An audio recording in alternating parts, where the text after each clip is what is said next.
Okay, good morning, everyone, and welcome into the KSL Stream Center. I'm Shara Park. Want to bring you in quickly here because we've had a 3-alarm fire that broke out in Salt Lake City. This is in the area of 1580 South and Main Street. Those of you who are not familiar, this is in the Liberty Wells neighborhood of Salt Lake City. We have KSL reporter Brian Carlson, who is standing by for us right now, joining us live from the area. Brian, you've been out there all morning, so I want to get it out to you real quick here. We've got Chopper 5 video that we've just come into the newsroom. We've got video from you on the ground showing some flames out there this morning. When we talk about a 3-alarm fire, that means the resources layered on top of resources that have come in because of the fire and the growth of this fire. So walk us through what's been happening out there and what you know about this business. Well, as far as the 3-alarm fire goes, when I talked to firefighters when we first arrived, they described arriving in a lot of big black smoke that you're seeing in that video that we were talking about from Chopper 5. But they had their first set of firefighters, just a couple of fire engines arriving on scene, and they rushed right into the building. So they get in there and they felt the flames were too intense for them to be inside. They described the flames crawling up the walls and onto the ceiling. They call it a flashover. So they quickly learned, well, that's not going to work. They've got to be able to get out of there as soon as possible. Now, I'll also add real quick that all the employees in the building, they got out before firefighters ever arrived. So everyone was out okay. No one was hurt. The firefighters get out of there, and then they call for a second alarm, and then they call for a third alarm. That means additional couple of fire engines, another couple of fire trucks that you're seeing in that video spraying water on that fire from above. All in all, it was about 14 different fire engines, about 60 different firefighters together working to put this fire out. And from my vantage point here live, you know, that's still smoldering this morning. So you still have a lot of those firefighters here on scene who arrived to try and put that fire out, Sharon. Okay, so we saw the sign there, New Golden Dragon Restaurant. Have you been able to talk to any of the owners, employees, anything like that? Yeah, I can tell you there's an update with that too. So it was the Golden Dragon Restaurant at some time. There was years ago that was one of the more popular Chinese restaurants. I mean, a lot of people in South Salt Lake will call the restaurant the Ho Ho Gourmet. Some people in this neighborhood I talked to think that this was right there. It was one of the best Chinese restaurants in the Salt Lake Valley. It has since turned over into a Mexican snack making business. My photographer has the name. Do you recall the name there, Derek? La Rana. La Rana. It means frog in Spanish. And so they make Mexican snacks. They call them Mexican Doritos.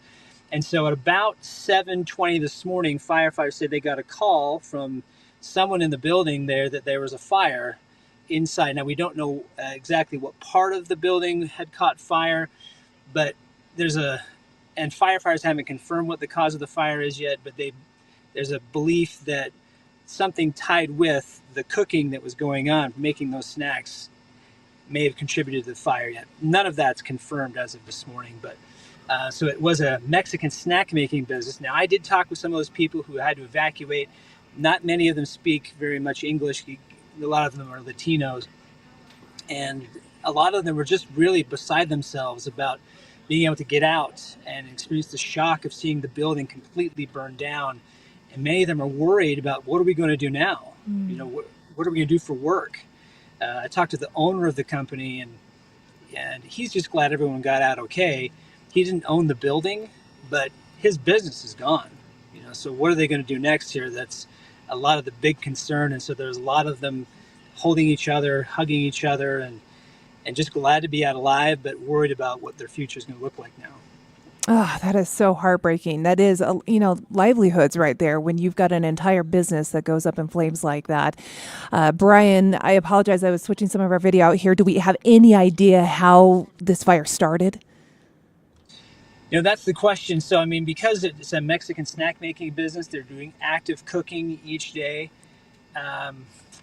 There's not been any confirmation from firefighters yet saying, okay, we believe that because of the cooking that this started the fire, but you know that there was active cooking going on, and there would be a lot of grease that was involved with the type of snacks that they're making.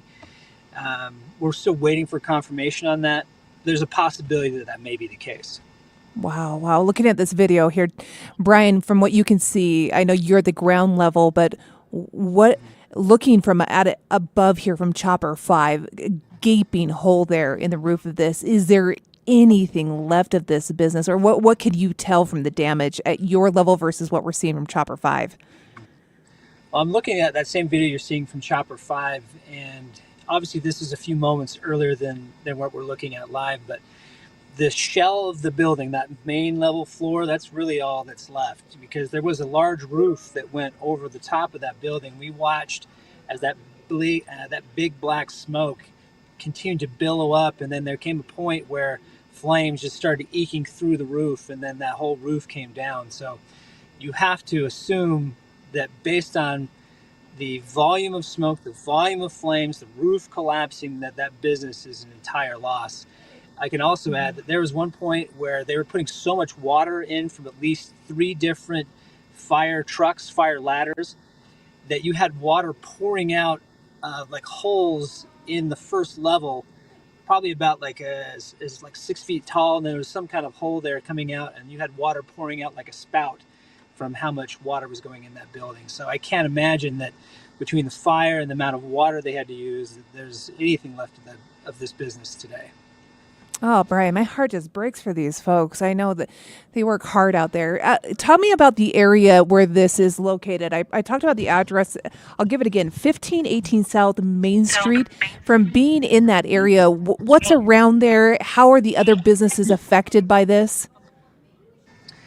Well, the good news is that you have firefighters were able to contain the flames to the building.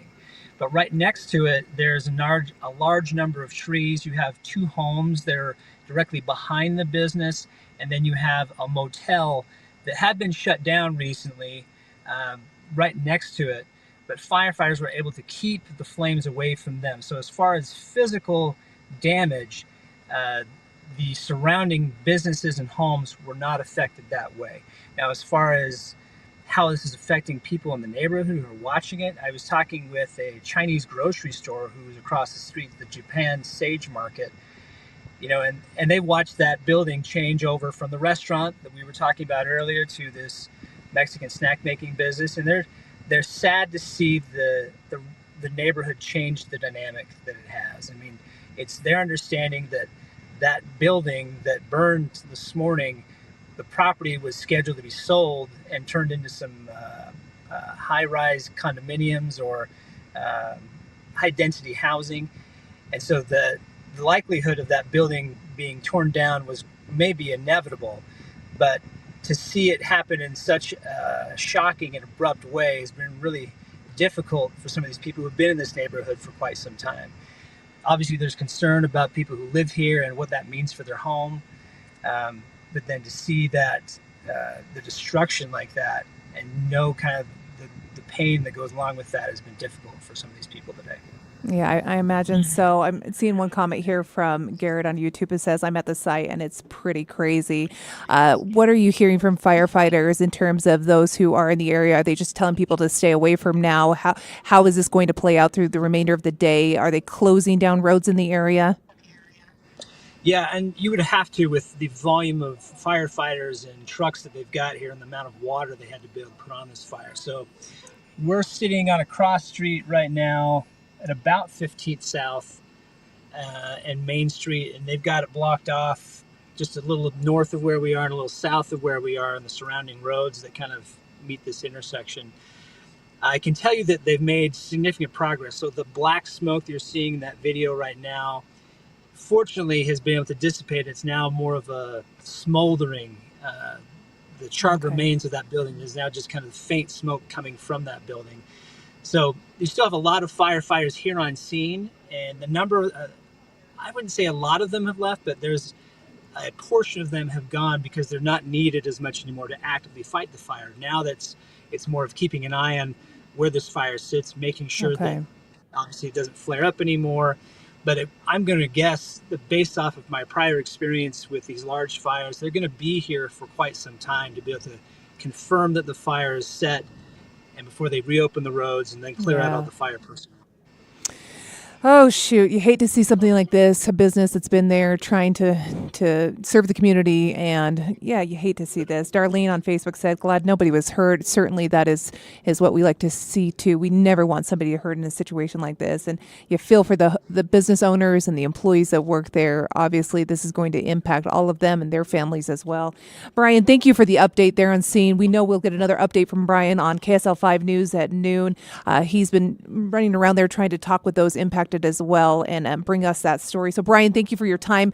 Appreciate it. Thanks for bringing us this update here in the KSL Stream Center. Look for his update again, as I mentioned, on KSL 5 News at noon. But for those of you who are watching on Facebook and YouTube, wanted you to see what was happening out there here in downtown Salt Lake City. You've probably seen the smoke going up in the air. Obviously, this was a big fire that caught a lot of attention here in downtown Salt Lake City. Now you know what's going on, and we'll watch for that update over on KSL TV. Brian, thanks so much. Appreciate your time. You bet, Shara.